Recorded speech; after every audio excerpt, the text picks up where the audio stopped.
صنعتی ترقی کے لیے جو اقدامات حکومت کی جانب سے کیے جا رہے ہیں، انرجی کی قیمتوں میں کمی اور ٹیکس ریلیف پر آج حکومت نے بات کی ہے۔ اس سارے معاملے پر بات کرتے ہیں۔ کامران ارشد، چیئرمین آل پاکستان ٹیکسٹائل ملز ایسوسی ایشن ہمارے ساتھ موجود ہیں۔ کامران ارشد صاحب، بہت شکریہ آپ کا۔ بڑی خوش آئند بات ہے کہ صنعتی ترقی کے حوالے سے حکومت غور کر رہی ہے اور جو ٹیکس ریلیف پر بھی بات کی گئی ہے، پھر اس کے ساتھ ہی ساتھ انرجی کی قیمتوں میں کمی کے حوالے سے بھی بات کی گئی ہے۔ کیا سمجھتے ہیں آنے والے سال میں آپ دیکھتے ہیں کہ صنعتی ترقی ہوگی اور ملک کو ظاہر معاشی لحاظ سے فائدہ ہوگا؟ جی، بسم اللہ الرحمن الرحیم۔ میں سمجھتا ہوں یہ بجٹ جو آیا ہے یہ ایک نیوٹرل سے تھوڑا سا مثبت بجٹ ہے۔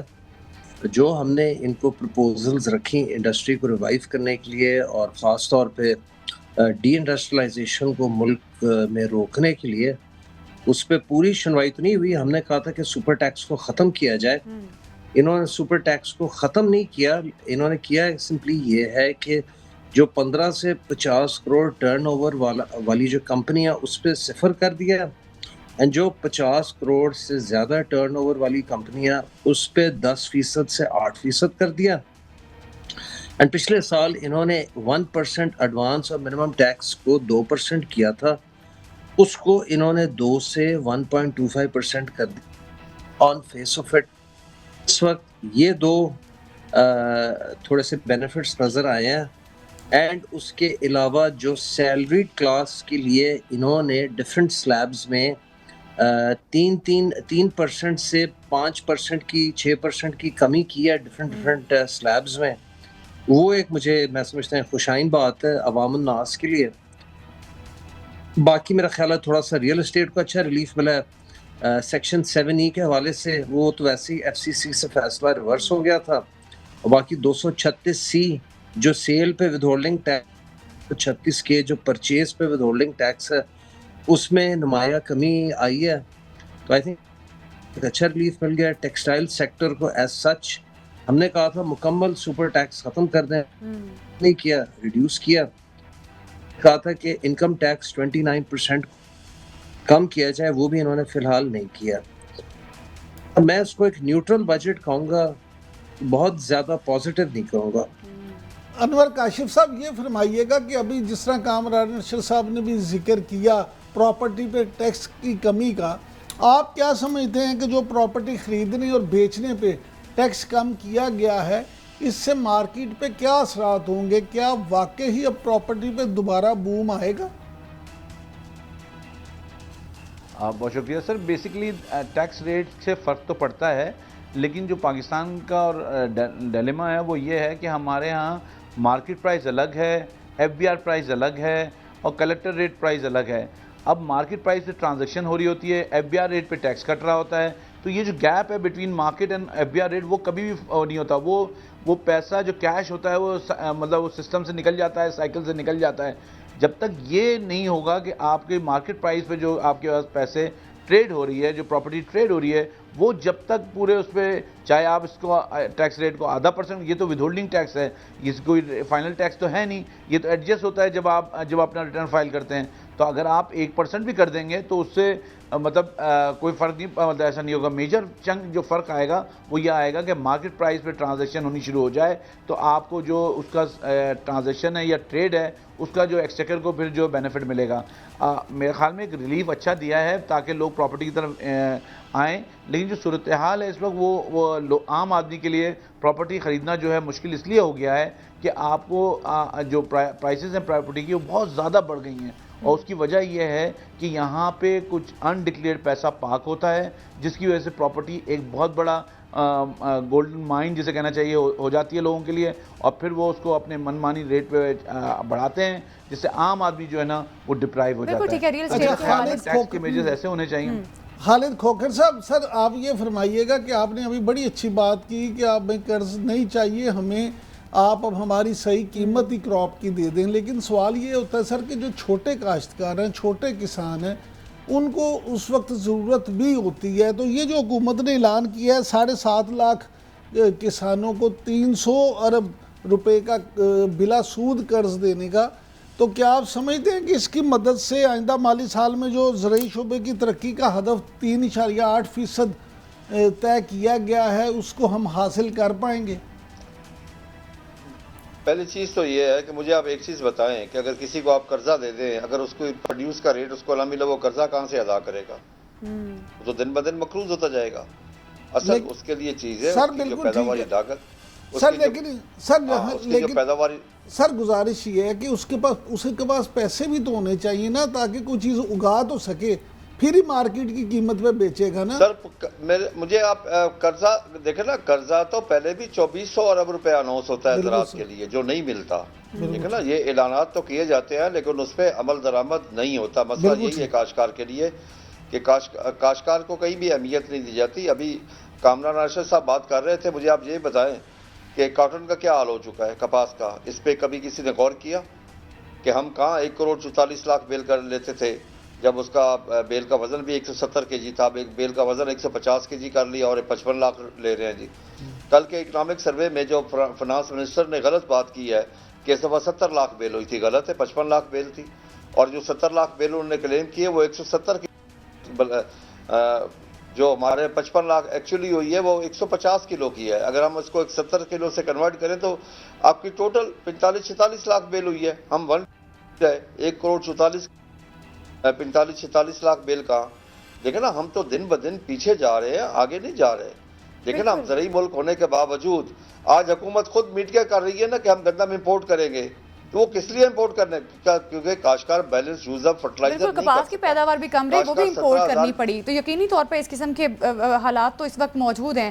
ڈاکٹر خالد ولی صاحب، آپ سے بات کریں گے. ہم نے دیکھا کچھ اقدامات کی بات کی گئی ہے کہ حکومتیں آئندہ آنے والے بجٹ میں توانائی سیکٹر کو لے کر کچھ اقدامات کرنے جا رہی ہے. یہ بھی کہا گیا کہ وفاقی بجٹ میں بتایا گیا کہ اگلے مالی سال میں بجلی کے شعبے کے لیے 116.2 ارب روپے مختص کیے گئے ہیں. کئی ہائیڈرو پاور منصوبوں پر کام کیا جائے گا. اس کو کس طرح سے دیکھ رہے ہیں؟ اس شعبے کے لیے اتنی رقم اب سمجھتے ہیں کافی ہے اور ہائیڈرو پاور منصوبوں کی تکمیل سے بجلی سستی ہو جائے گی اور مزید عوام کو فائدہ ہوگا؟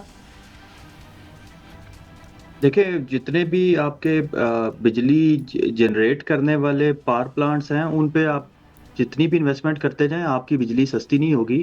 آپ کی بجلی مہنگی اس لیے ہے کہ جو آپ کا ایگزسٹنگ فلیٹ ہے الیکٹریسٹی جنریٹ کرنے کا، وہ بڑا مہنگا ہے. آپ کے امپورٹڈ کول کے پلانٹس، آپ کے RLNG کے FO کے پلانٹس، ان کے ساتھ آپ نے بڑے لانگ ٹرم معاہدے کیے ہوئے ہیں آپ، اور وہ بھی ٹیک اور پے کی بنیاد پہ. اس کا مطلب ہے کہ آپ ان سے بجلی خریدیں نہ خریدیں، آپ کو کیپیسٹی پیمنٹس کی مد میں ان کو پیسے دینے ہی دینے ہیں.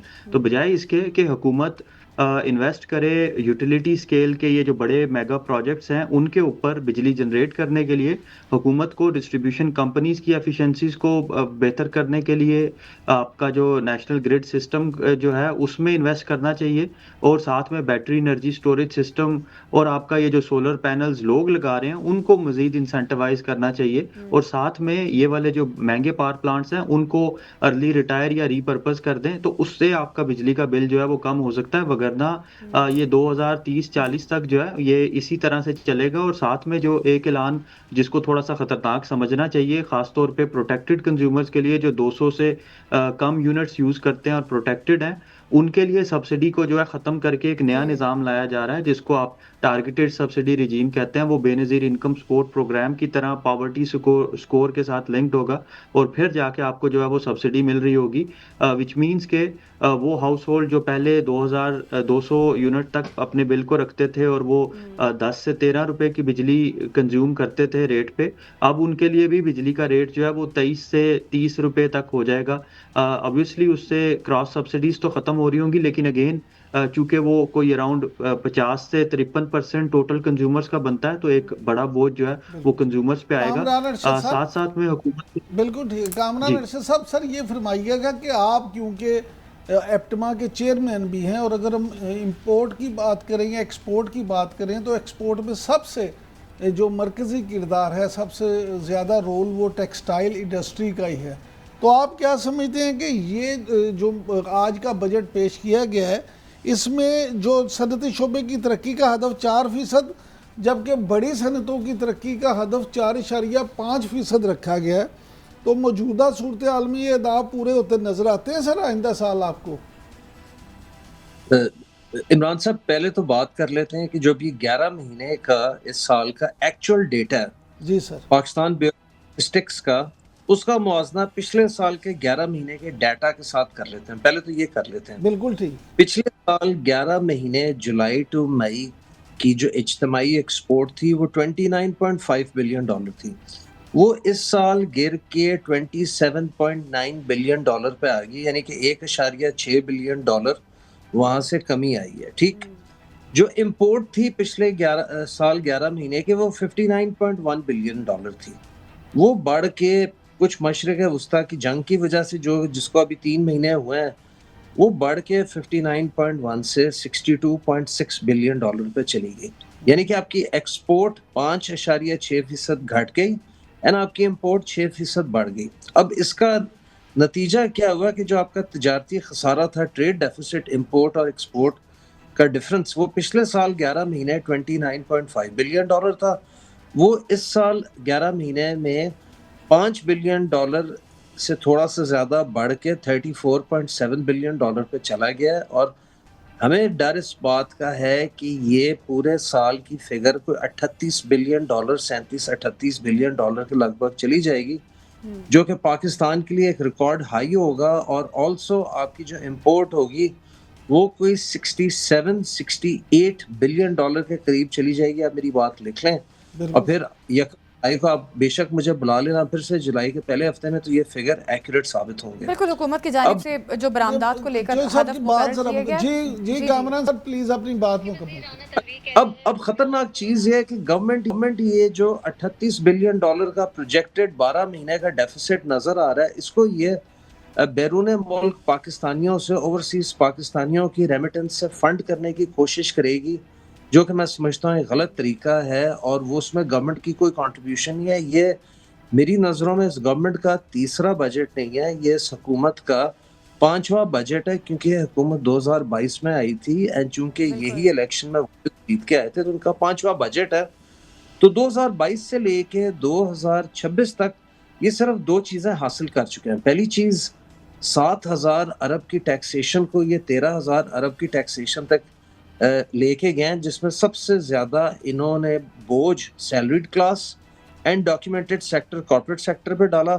اور دوسرا ان کو تحفے میں 27-28 بلین کی اوورسیز ریمیٹنس پچھلے سال 38 بلین تک چلی گئی, جو اس سال امکان ہے 41.5 سے 42 بلین پہ جانے گا. سو یہ دوسرے فیکٹر میں ان کی کوئی کنٹریبیوشن نہیں ہے, پہلے فیکٹر میں ان کی پوری کنٹریبیوشن ہے ٹیکس بڑھانے میں.